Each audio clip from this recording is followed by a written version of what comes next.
stakeholder in the community that wants to convene to resolve and end and prevent homelessness. It's my pleasure to be here today. Partners in Care is the Oahu's continuum of care, for lack of a better way to describe it. Traditionally, we've been very centered around HUD funding, the COC funding. We were awarded $9.3 million recently, which was great for our community, so I think that's wonderful. A lot of people in the room do a lot of hard work to make sure that the continuum of care does what it needs to do for our community, and also kind of identifying those pukas in the continuum of care and making sure that we can actually have a continuum of care that works for everybody. So I'm glad to be here today. I'm going to be facilitating this conversation, and again, this conversation is harm reduction, homelessness, and housing. And we have quite the esteemed panel today. So I'm not going to do much talking at all, because trust me, you don't want to hear from me. You want to hear from these folks here. So I'd like to introduce each of our panelists. I'd first like to introduce Joy Rucker. And Joy Rucker is the Director of Housing Programs for Kahale Ka'ola. Sorry, trying to get that out. Anyways, Joy, thank you for coming. I'll run back over here. Second, I'd like to introduce Heather Peruki, who serves as the Director of Behavioral Health and also at the Hilo Community-Based Case Management, Hawaii's Pathways Project for Helping Hands Hawaii. Thank you, Heather.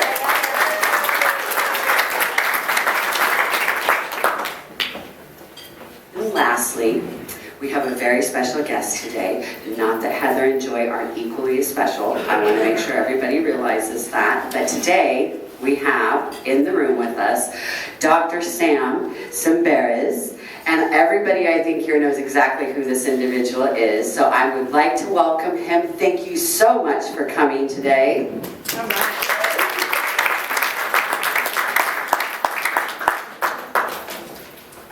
And so again, this panel and our breakout session here is designed to have a conversation. It's designed so that we can ask questions. We realize that the overview of harm reduction is probably not something that's hugely necessary for this group, and so we're going to intertwine that as we have these conversations. So I'm first going to ask that each of the panelists come up and do a brief presentation, and then after each of their brief presentations, then we're going to open it up. We hope to have at least 30 minutes of Q&A today, so we have time for conversation. So thank you very much, and our first panelist, please come on up, Joy. Thank you. Oh, yeah, I'm sorry. So, you know what, we can all sit. That's fine. Are we good with that? Okay. Thank you. Aloha, everyone. Thank you for coming. Well, I want to say that, we're getting ready to go on a big roller coaster ride with the way things are going to change with housing and shelters and transitional housing in Hawaii. So I work for Kahale Akiola, who's we're a homeless resource center in Maui. We provide emergency and transitional housing, and we have affordable housing as well. I guess the biggest change for us, when I first moved to Maui, our program was one of those programs that, we used the breathalyzer, we UA people to screen them out, not in. And so, the whole structure of our program was really focused on how people participated in the program rather than how they were moving toward housing. So the case managers spent most of their time managing the non-compliant issues of the program, and less about housing. And so we knew Housing First was coming our way, and based on my experience in doing Housing First in harm reduction housing elsewhere, we started to talk about what the difference could look like. And so one of the first things we did when I got there, we used to have this thing called hearings. And, you know, so you get like, you know, clients would get like, I don't know, 5 non-compliance, then you'd have a notice of a hearing, and then you'd have a hearing, and then there'd be a decision. And I could never keep it all straight. You know, I was like, oh, notice a hearing, conversation, I don't know. Can we just now have a notice of conversation when people need to have, you know, if they're not showing up for what they need to do, can we just talk to them? Yeah. So so we started implementing that, and you know, and we separated out. I mean, people, I'm telling you, they were getting non-compliance for all kinds of stuff that had absolutely nothing to do with getting housing. And because it was a program, it was not a shelter in a transitional housing program, it was a program. And so all the behavior stuff really, well, it was like a behavior modification program. And so it didn't leave a lot of time to talk about housing until it was like, all right, your 2 years is up, now you gotta find housing. And so we changed the length of stay. People could not stay 2 years. We changed the culture there, so you don't even come in thinking you're staying 2 years. You come in and you know you got 90 days. You got 90 days. And so if you're doing everything you can to become housing ready, that means documentation, finances, benefits, whatever you need to get housing ready, then we're going to continue to work with you while you're looking for housing. But if you're not looking for housing, then we're not the place you should be. We're not a respite. We're not a behavior modification program. We're not a place where people can acclimate to Hawaii and get their footing and figure out their next step. We're not that place. So I think, you know, the biggest change for us has been around the conversations we now have with people. It is all about housing. You know, people, you know, like, I'm not saying our case managers don't help people to get other services. They do. They get the mental health, they get the medical and all that other stuff, but we don't spend hours talking about your medical issues. You know, it's like, oh yeah, okay, well you have a doctor, so now what are we doing about housing? What are you looking for housing? What's your housing plan? And since we implemented the 90 days, we have housed more people this year than we did last year. Wow. And so it isn't, you know, the whole thing, well, we can't find housing, we can't find housing. You know, people are finding housing because they realize you can't stay here, you know, so your choice is either to go back to the street or look for housing. And not to say we have a lot of families that they find difficulty in trying to find housing because, you know, they have a number of children and that's really hard. So we just continue to work with people as long as they're working for housing. And so that was a huge cultural shift, the paradigm shift for the clients and the case managers, you know, to have a different level of conversation. We also had, I don't know, probably 14 pages of rules, and now we have one sheet of participant agreements, right? So, you know, our agreements really are, you know, are you going to pay your fee monthly?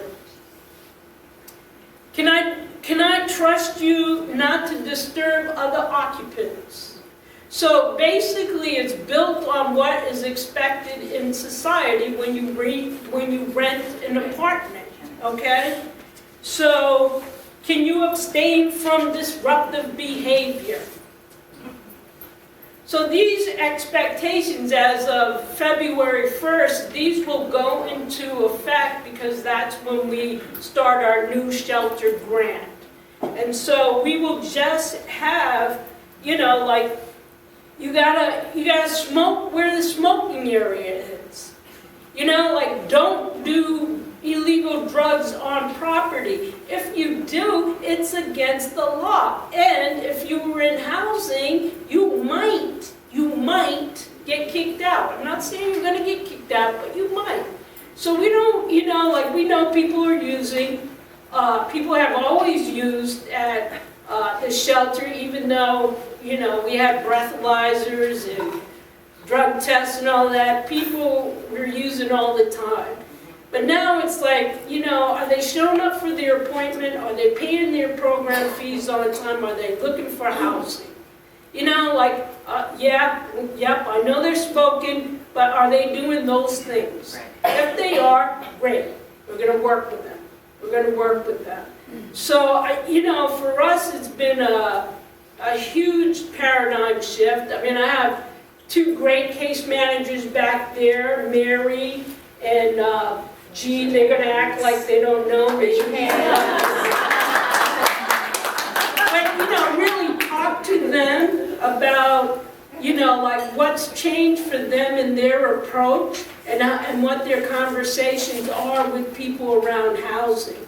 So, you know, we don't, you know, our CEO said on February 1st when we start our new grant, we're going to all have T-shirts that says, "What's your housing plan?" You know? So it's going to have housing plan A and on the back housing plan B, you know? And so it cannot be that you've got your name on a waiting list that's 2 years long. That can be A, but what's B? Because in the meantime, you have to go somewhere. And with the new changes in the shelter and transitional housing program mandates, people are going to have even less time. 30 days for emergency and 60 to 90 days in transition. So that's it. That's it. And you know, it's not like we can, you know, make it be different. It's like, oh, sorry, that's the mandate. So, you know, from day one, you have to start thinking about how can I increase my income? Because, you know, we have lots of people that come in on GA and they think that's enough to pay their program fees, but it's certainly not enough to fund an apartment. And how do you think differently about housing? You think about roommates. You know, you guys are already sharing a room. What about you guys moving out and getting a place together? You have to start thinking differently because you can't afford your own one-bedroom apartment with a lanai and park. You know what I mean? It's like there has to be a shift in the reality. This is the reality of our situation. This is where we live. This is what it costs. So you can't hang out here until your name comes up on a low-income housing. It's just not going to happen, and that used to be the thinking. You know, it's like, we'll just hang out here 2 years. My name's on the list. I'm 10th on the list, but, you know, it's like, yeah, well, what does that mean, though? You know? So for us, you know, we're still a work in progress, and I think, you know, we're making those shifts, and we're getting people housed. And it'll be interesting to see what's going to happen in the next few months around housing people and how many families actually are going to be on the street as a result of this big change. So that's what I got. Thank you so much, Joy. Thank you so much. What a great explanation of a program that's working. It's harm reduction in the extent of Housing First. I'd like to now pass the mic on to Heather. Thank you so much, Heather. Of course. I want to just say one thing. You know what? I know I'm the big kid now because I'm at the table with Sam.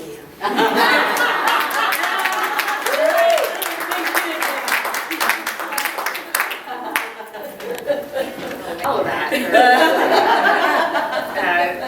we're among friends, so at least I'm not staring at a bunch of people who are like, okay, she's gonna say something really profound. It's gonna change every belief system I've ever had. You know, in reality, I'm just a person, another person sort of contributing to this new version of community, right? So I serve as the Director of Behavioral Health for Helping Hands.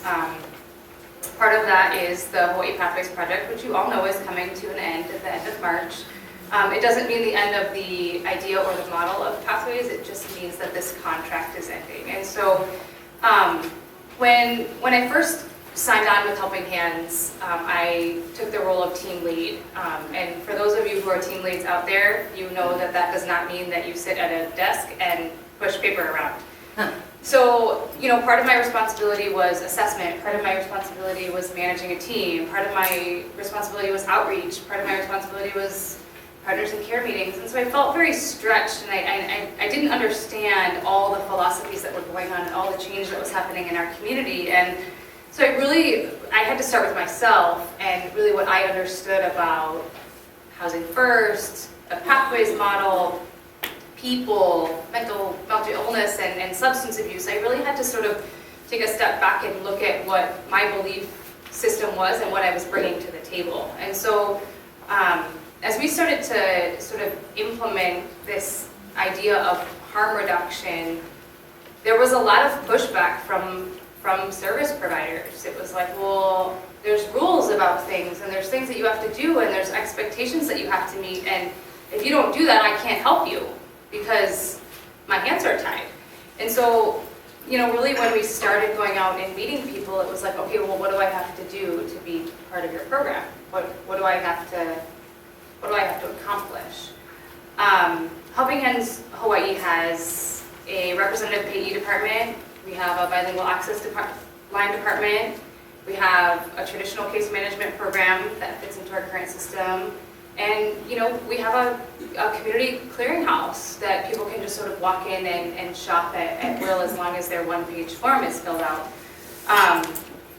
And so, as an agency, this idea that people could continue to sort of engage in the behaviors that had been to their detriment before, and we would continue to engage with them, was very foreign. I'm not going to say we didn't accept it, and I'm not going to say the traditional way is wrong. I'm just, you know, it was a shift for us, just like our community is shifting now.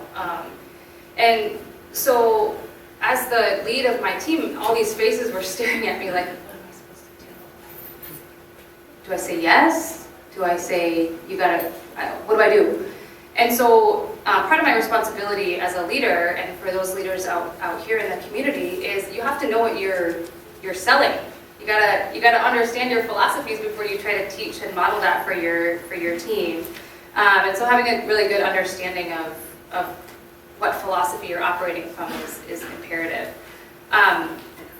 For our traditional case management team and the Pathways team, there became this sort of, well, they're not really this traditional, they're more Pathways.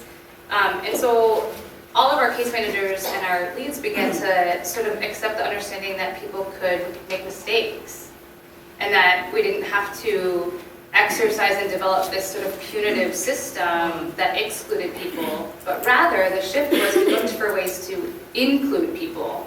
And so when you're doing an assessment, or you're engaging in face-to-face conversation, or you're, you know, establishing a relationship with someone, it was more about finding ways to be inclusive as opposed to finding ways to be exclusive. Pathways is a very open model. There's very few things that you have to have. You have to have a substance use disorder, and you have to be chronically homeless. And so there was a lot of people in our community that fit into that. I wish my team was seven times the size that it was.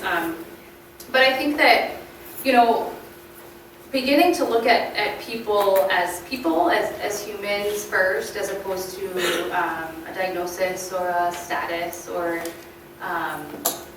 some descriptive term that isn't coming to my mind right now, really allowed us to have conversations with people as opposed to conversations around services. And lots of our guys are involved in services. We have people who go to a day program every day. We have people who are in substance abuse treatment. We have people who are in therapy twice a week. We have people who have engaged in psychiatric care, and those people are really experiencing some healing. But the power was that when we started relating to people and formulating a list and making community visits that eventually turned into home visits, we found that people knew what they wanted. I mean, people had a vision for what they wanted their life to look like. For those of you that are not familiar with me, I'm a therapist by trade, and I believe in the power of choice. And choice doesn't mean that you do whatever you want and there's no consequences. Choice just gives you the power to make a decision on your own. And there's a whole team of people that are going to support whatever that means. So if your choice is to continue on the path that you're on, okay, I'm going to come out every week, twice a week, 3 times a week, maybe every day with our community partners, and I'm going to ask how you are. And when something changes or your vision changes or you decide that you want something different, then by all means, I will be there kind of, waiting and maybe in a way expecting that to happen. But if I meet you and engage with you and you tell me that every barrier that's been put in front of you has been XYZ, XYZ, XYZ, I'm going to say, okay, so what's different? What can we do differently? How can we think about it differently? Is there a program that does resonate with you? Is there anything I can sort of capture and like cling on to and that'll be my thing? And so really, it was sort of shifting our mindset around the power of change and whether people were capable of change, but it was also around the power of the choice that we have. As a therapist, I wanted everybody to make a decision, and that was something tough for me too, was that if you can see the natural consequences of your behavior, so if you use in your apartment and your landlord finds out, there's potential that you're going to get an eviction notice. Helping people understand that it wasn't a consequence that I was putting on them was really difficult, because I was being associated and my team was being associated with this expectation that you do what the landlord says.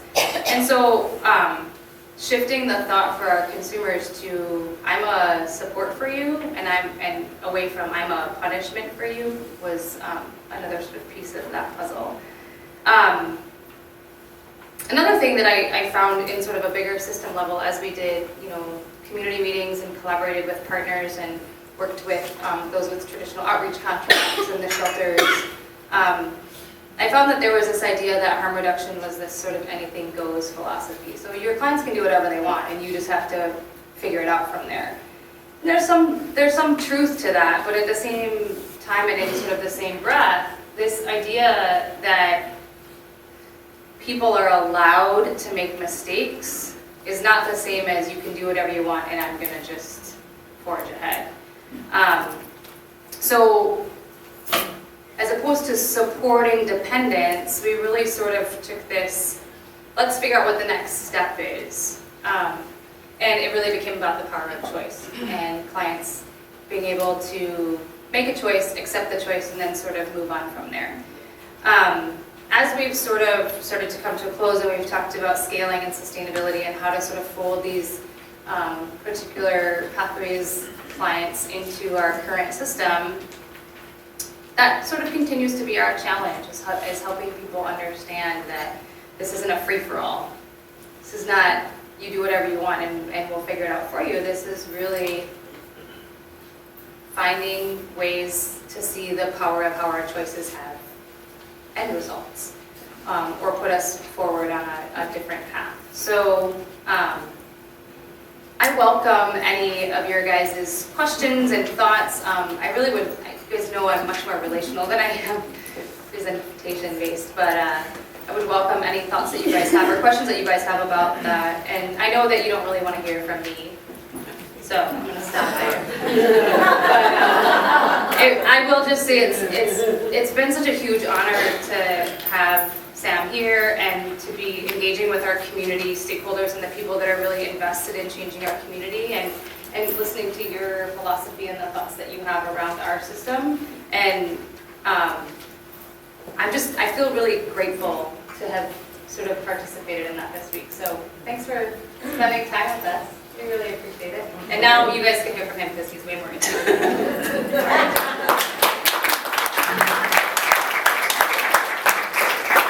You want to walk? Or you want to go here?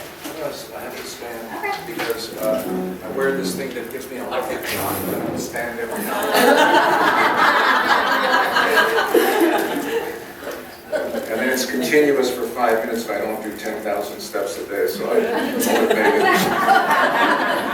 It's wonderful to be here, and thanks very much for inviting me. And you know, to hear and to learn about a new community, and this is a very unique community. I mean, I know you're part of the 50 states, but you are definitely a state unto yourselves.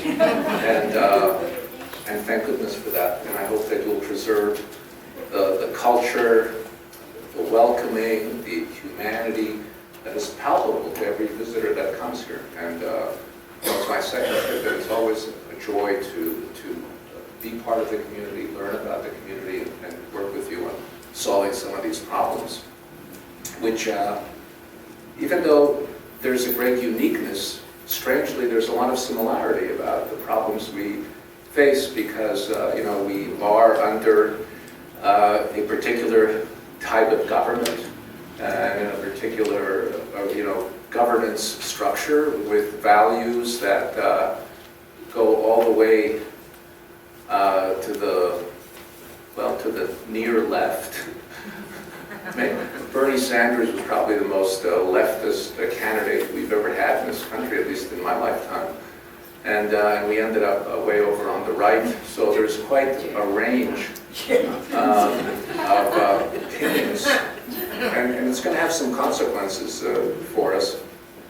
But that's not really, I'm not, you know, I mean, the policy issues, and I thought Dr. Hart's overview on laws and drugs and all of that sort of informs our background on that. My focus is going to be just more about the Housing First program and a little bit about how it's implemented here, maybe some general points. And in terms of the discussion we're having this morning, I thought I would start with, well, who is Housing First for? Because I'm not sure, we're talking about different people here. Even this morning we're talking about different people. There are people that will be, of the group that's homeless, many more of the people who are homeless are like the group that Joy is describing. And people can get it together and do get it together, and they've made a great adjustment in their program approach to facilitate that. You know, the group that Heather is talking about is more the Housing First group. There are people among the homeless who have been homeless for a long time and who have severe addiction issues. They have psychological issues, they have health issues, they have social issues. And of course, everybody has poverty, which is a disability in and of itself. You know, it's a crushing disability to get out of poverty. So, and because we don't know exactly what to do about that, we usually use more case management or, you know, sort of treatment language. But for our clients, poverty is much more at the forefront than their treatment issues. And so the group that Housing First targets are people that would not really be able to get out of homelessness on their own. They need some support, not only in terms of getting out of homelessness, but also in terms of staying housed successfully after they get out of homelessness. So that's a much smaller percentage of the homeless population. But the reason that they get so much attention is because they end up using lots of the system resources. And you know this, they're in and out of jail, in and out of emergency, in and out of shelter, in and out of all of the acute care. And because for so long we have required exactly what Joy explained, we've required treatment, behavior change. I would almost call it a character improvement. You know, we want to improve people. We want to make them better people, right? Not just change their behavior. We're after a deeper goal. Sometimes couched in a spirituality, you know. We were after, like, we thought, because that assumes, of course, that people were less than, you know, needed improvement. You know, poor people needed improvement. And so a lot of the programs were about improving the person to get them ready to participate in citizenship, housing, as a demonstration of citizenship. And they had stayed homeless for years because it's much hard. You can't treat severe addiction and mental illness when you're on the street. So, you know, it was, people were locked in to homelessness. And even though they were locked into a service system of so many homeless services, they were still exiled in homelessness. And when I spoke with some of the people that the Pathways program had served, many of them described meeting someone that said to them, how about, you know, what can I help you with? And they would say housing, and they would offer them housing. They described it as an exit from homelessness, like someone actually found them and helped them to get back into something that they felt they had been exiled from. And I think if we had waited for their addiction to be cured or their mental illness to be better, they would still be homeless today. So harm reduction and Housing First are inextricably welded together. You're not going to be doing any other treatment than harm reduction if you're doing a Housing First program properly, because you're not going to require treatment sobriety ahead of it, and you're going to be dealing with these conditions in the best practical way you can to make sure the person maintains their housing in all of the ways that everybody else maintains their housing who has a little mental illness and addiction, right? I mean, imagine Honolulu as a site if we required sobriety and complete sanity of every tenant. Well, really, I mean, why? So, but we do have a double standard for people who are poor, you know, and it's discriminatory and it's biased, you know, requiring those kinds of expectations simply because the person had the misfortune of, in addition to everything else, having to take government money.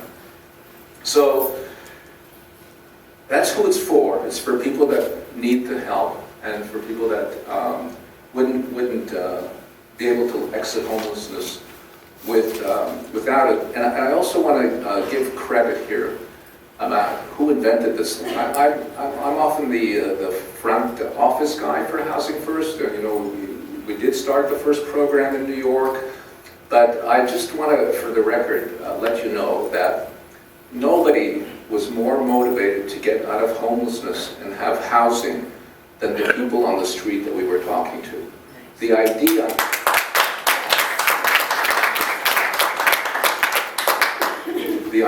for Housing First came from the people on the street. We had the good sense to stop making them do things.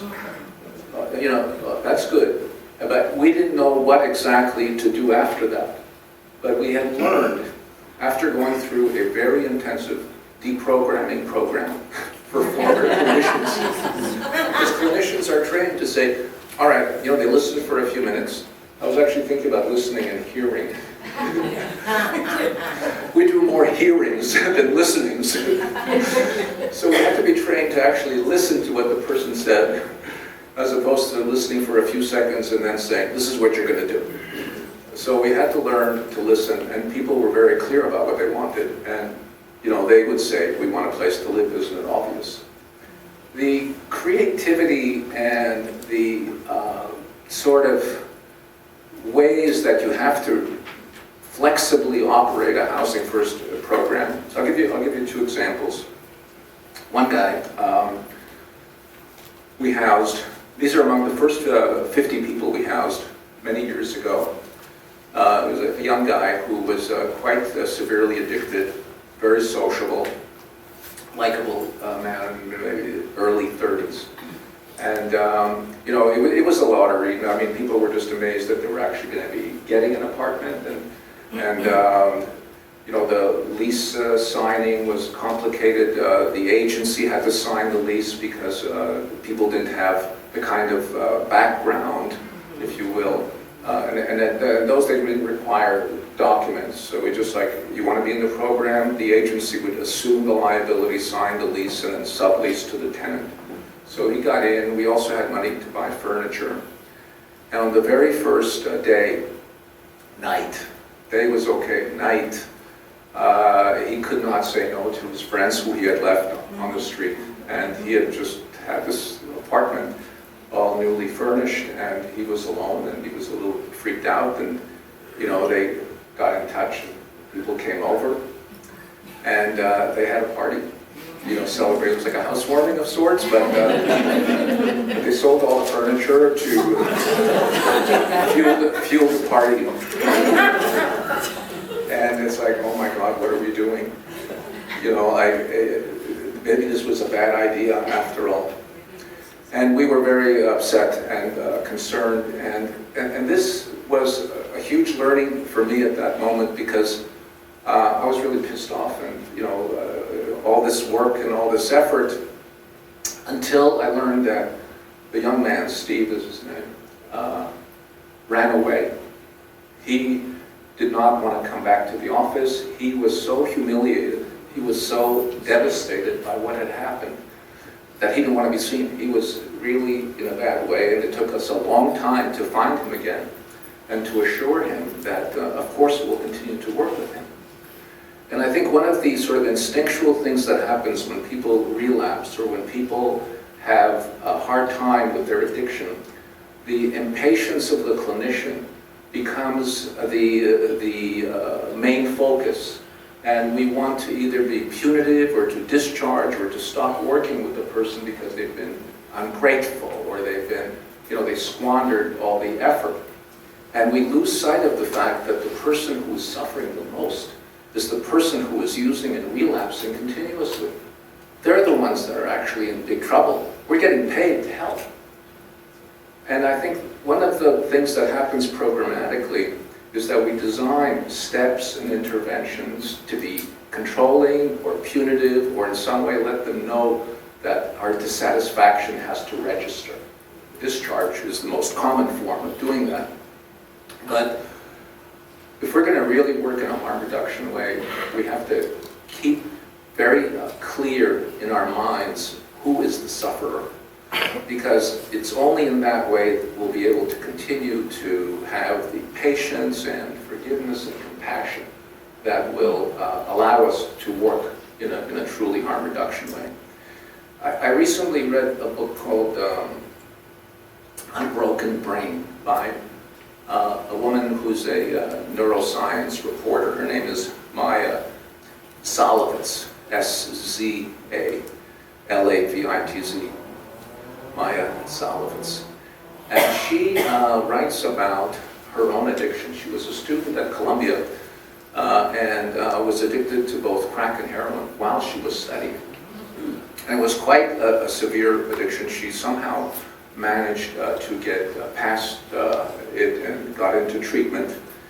And she talks about what she's understood about addiction and what helped her to get past her addiction. And when she talks about, she has a kind of, an accessible way of writing about the physiology of the brain. And she talks about the fact that addiction takes place at the sort of the seat of emotions, the hippocampus or the hypothalamus, not the cerebral cortex.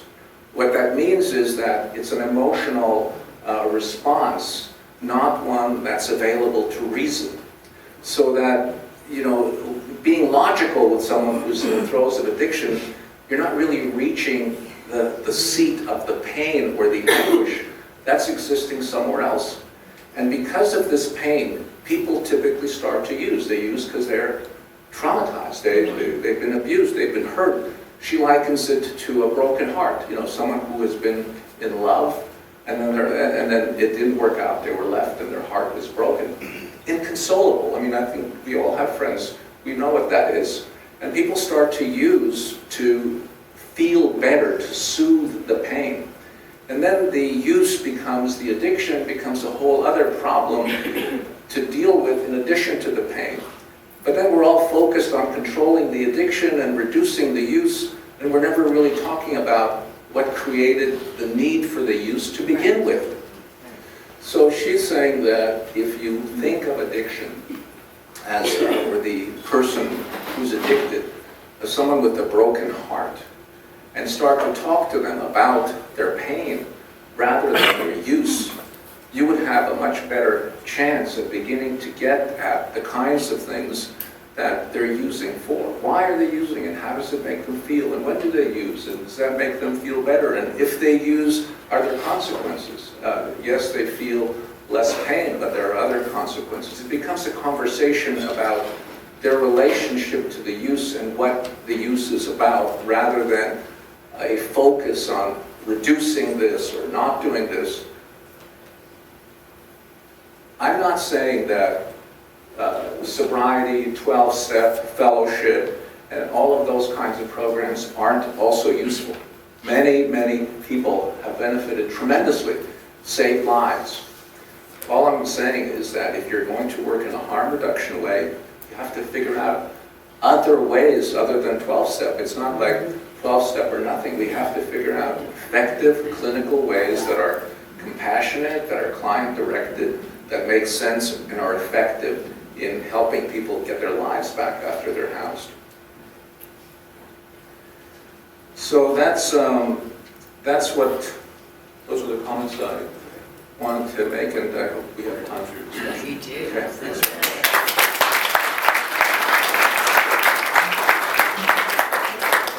I would like to thank our panelists. Thank you so much. We do have time for discussion, and actually we have about 15 minutes. I apologize it wasn't 30, but we always try. So I would like to ask that you direct your questions to a panelist or to all of the panelists.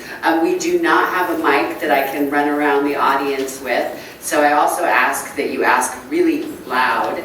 If you need to, you can come on up here and you can ask actually with the mic. It's really important that I think that other people hear your question as well. So without further ado, by not raising your hands and asking questions, let's ask some questions. Thank you. I always like the first brave soul. Yeah. I think it's on a cord, so that's. Does it reach though? No, it's all, Wired. Oh, wait. no, that's as far as it goes. This is as far as we go, folks. I'll just stand up. Okay. And speak loudly. So I know many times people talk about when they look at Housing First programs, the first concern they always voice, or one of the first, is will it be safe for that person and for those around in the community and those roommates or people in the same area. Has that panned out to be a legitimate concern, or does it turn out that everyone is vested in making sure it's safe and it's not really a problem that manifests?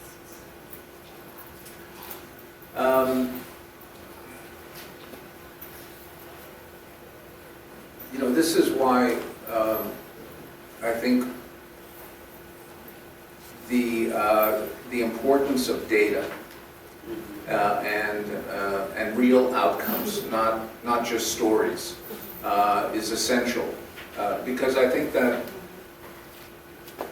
if this program, if this Housing First program is operated correctly, which means that you have sufficient staffing support for the level of service need that the clients that you're housing. People need a lot of support if you're housing people who are very upset. They need to be visited frequently. So that helps to manage the tenancy. But even if you're doing it really well, you're going to have somewhere between a 75 and a 95% success rate, all right? Which is very good, because if you do the other thing, you're like 30 or 40%. So still, there's going to be problems. You're going to have 5 to 20% or 25% that are not going to be good tenancies. The problem is that we don't know who will succeed and who will fail. So yes, there's a risk to it. The risk is minimal. It's like one out of 4. But, well, not minimal. It's a risk. And the risk is, if you don't take that risk, and I'm just talking to you, I would not talk this way to a community group that's considered Housing First. I wouldn't talk this way if I was trying to sell the program. I'm just speaking honestly about just the realities, the practical realities of these programs. the disruption in the failed outcomes is really almost a matter of policy or community decision, although communities aren't often invited to participate in those decisions. We have as a community a decision to make. We have option A, leave the person who's homeless, mentally ill, and addicted on the street, because they might be disruptive if we house them. Right. Or we take a chance, and there is a risk involved. The landlord is taking a risk. This is not a tenant with a work history or a credit history. That is what they're familiar with. But they do come with supports, which the landlords welcome. And they come with a regular rent stipend, which also landlords welcome. So there's a cushioning of the risk that they're taking with these supports. So we have to take, if we don't take some liability, you cannot, any agency that you work in cannot comfortably implement a Housing First program if it's a risk-aversive, controlling, therapeutic kind of agency. You got to have the program in the context of an agency where it's not just the case manager taking the risk of housing the client, but the program director, the board of directors, everybody is on board and in support of, we're going to do this thing. It's a little riskier than usual, but we get outcomes that are spectacular for people that would otherwise stay on the street. That's what you have to commit to. And I'd also like to add that, as a community and as an organization like Partners in Care that pulls many organizations together and really tries to allocate funding into effective areas, one of the things that we are talking about in our community is a housing mitigation fund. And the Housing Mitigation Fund actually can be a very effective tool with Housing First. And it's often, we find with other communities, it's even rarely used. So again, when you're looking at only 10 to 20% that you might have an issue with, that's only 10 to 20% that you need that mitigation for. So just wanted to add that as well. Other questions? I think, I just want to add. I'm so sorry. No, that's okay. Just from a direct level intervention and conversations with people, the first few people that we housed, we were just really honest with the landlord. The landlord knows his community, right? You own a 10-unit building, you know who lives there, you know what type of people live there. And we had really honest conversations with them, and never in any way did we ever say this is going to be a perfect situation. And some of them were not. As some of them, we ended up saying, here's your choice. You can stay here and continue to fight this, or we can try and find maybe a more suitable environment for you. But we had really honest conversations, and if the landlord said no, then we sort of moved on. Or we maybe had a consumer that might have been slightly more appropriate for that type of environment. But we focused on the consumer's choice, and then we focused on the honest conversation. I see my fellow providers sort of shaking their heads, but we really were honest with the risk of losing the opportunity to use that unit, rather than making promises that we just simply couldn't. And then back to the data as well, there isn't any data out there whatsoever that says that renting or going into a lease relationship with somebody that's homeless or formerly homeless means that they're at greater risk of eviction or behavioral issues than I or anybody else that's going to go out and rent a unit. So I think that's also important to say. It's a presumption and a myth to some extent. Other questions? Did we answer your question? Oh, I feel like, yeah. Yeah. Close. Yeah. Not precisely enough, though. What's left? No, I do feel like that did kind of answer. I think what I hear from people is concern not so much about, the person will be using drugs or the person will be having mental health issues, but the person will be violent. And we really can't guarantee anyone wouldn't be violent anymore. And we really can't assume that someone who has those issues That is, are. I think that's more on the fear, prejudice, discrimination Right. side. Right. Because that's not the most common problem. The most common reason people lose apartments is what I described with Steve. People come over, they use too much, and they're evicted because they can't get their friends to leave. It is disruptive, but it's not a danger to the next, it's a headache. And like you mentioned that we need data, I'm just wondering, do we have the data to say, look, that's not what actually happens? I just thought about this when I was doing AIDS housing, You know, I remember talking to this neighbor. We were gonna do this housing program. And the guy said, I don't wanna have to worry about anybody from that AIDS housing program jumping over the fence and raping my daughter and giving her AIDS. And I was like, dude. I was like, people that have HIV are not prone to raping children, you know? It's like, where did you get that from? But, you know, it's like people, you know, they run with their fears. And, you know, it's like earlier when we were talking about, you know, what's data and what's true and what's perceived. You know, what's perceived. Speaking of Steve, okay, sorry, stand up. That's the problem as a Housing First case manager that I run into, the same issue. The participants having too many guests. So, we've done some creative things like, okay, well, this person can be your caretaker and can be on your lease. Now, have you guys experienced in the mainland with the Housing First, like housing 4 or 5 people together? Because when we're out on the streets, we make communities, we have families. And it's really hard to like break away from that and go into housing and leave everybody behind. It's a big guilt trip, you know what I mean? People get really upset. So have you ever like housed a street family in a place with the funding for Housing First or anything like that? I think that the core philosophical driving principle of Housing First is client choice.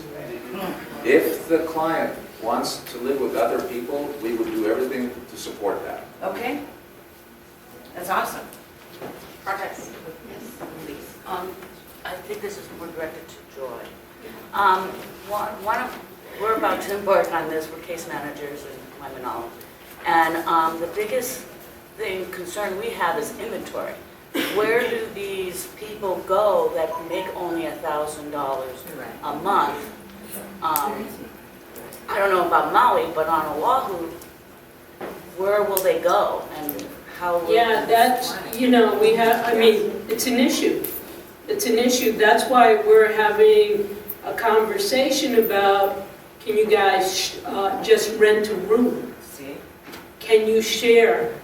Because there's no way that, you know, people can afford the rent on their own.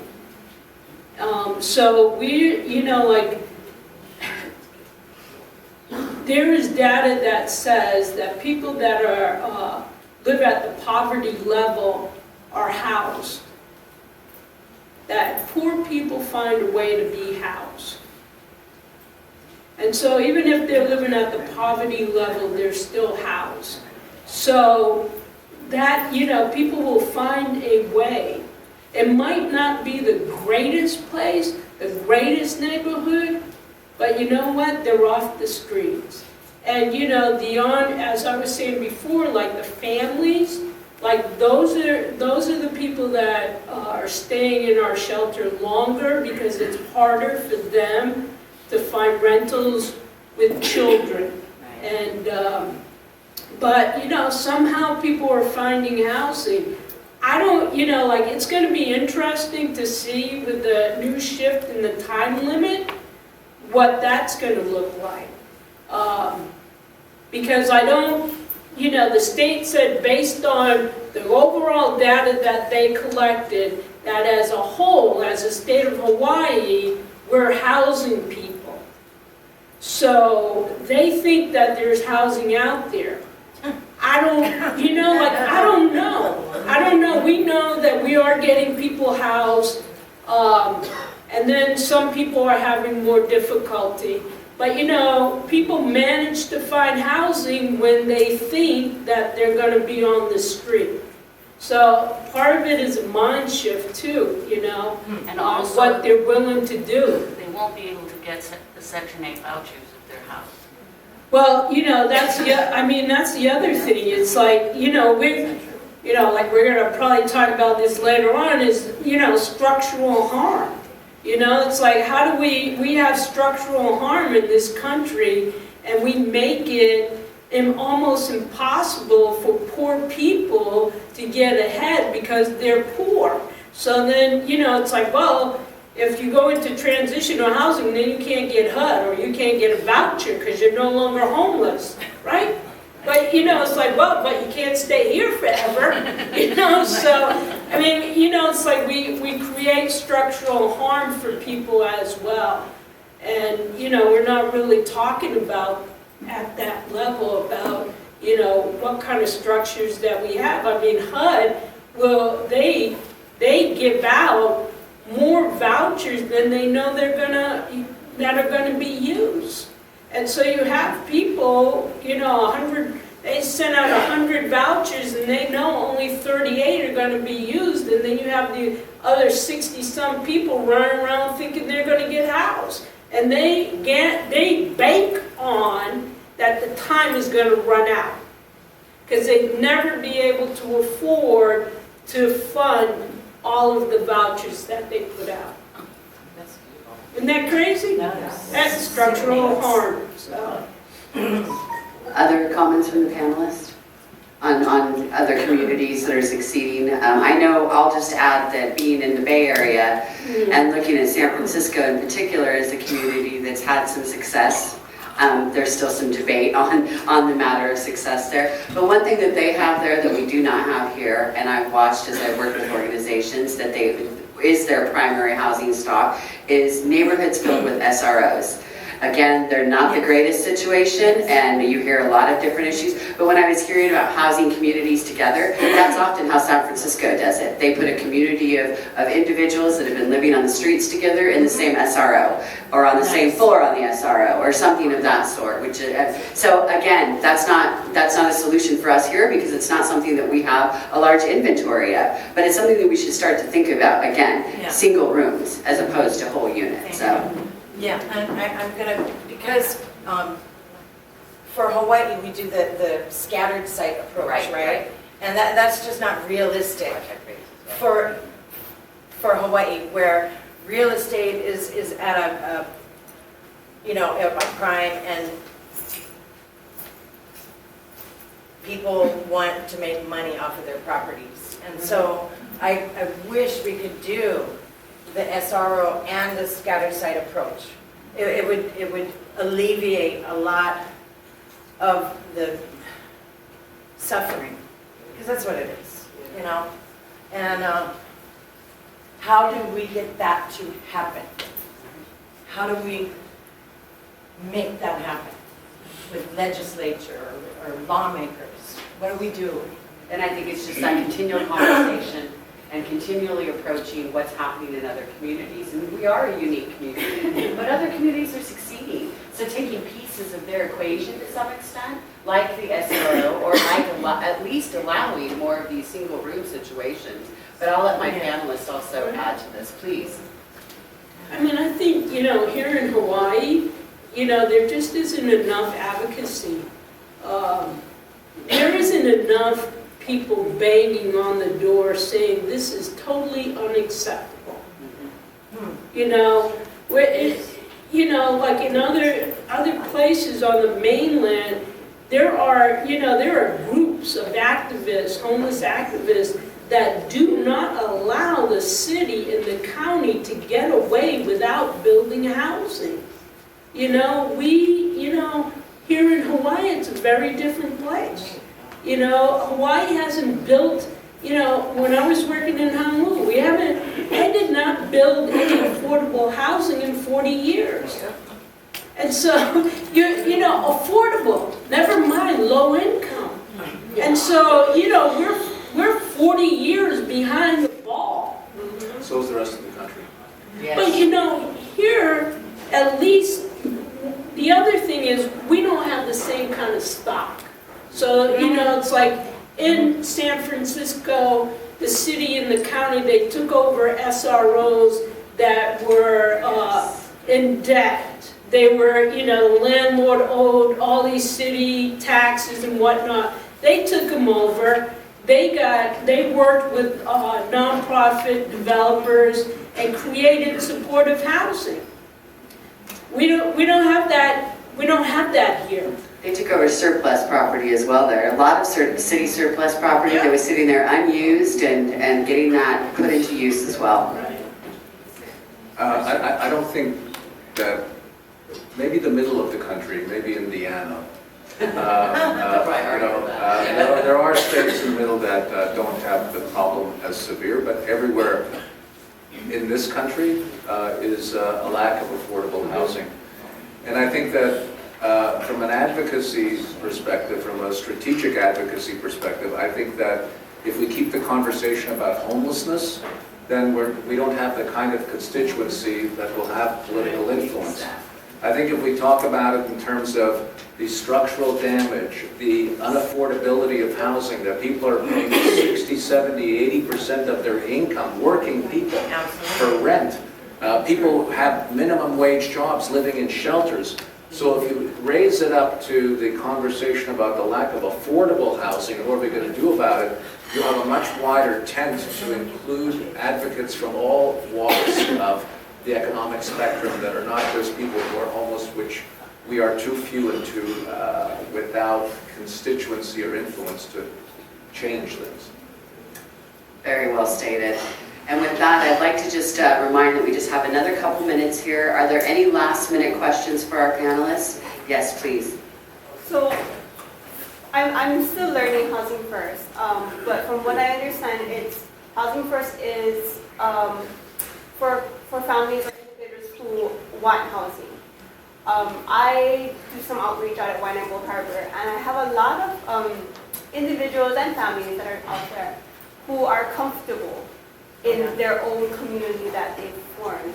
So if we're aiming to end homelessness, how do we change the mindset of families and individuals who are comfortable, who may have hit retirement and they're good. You ask them and they'll say, I'm good, I don't need housing, I'm okay. How do we approach these individuals?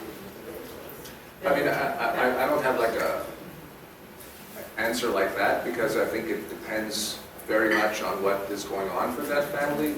My quick answer is there are probably other families that do want housing. I would work with people that wanted housing and slowly continue to engage those that are going to be, moving in later.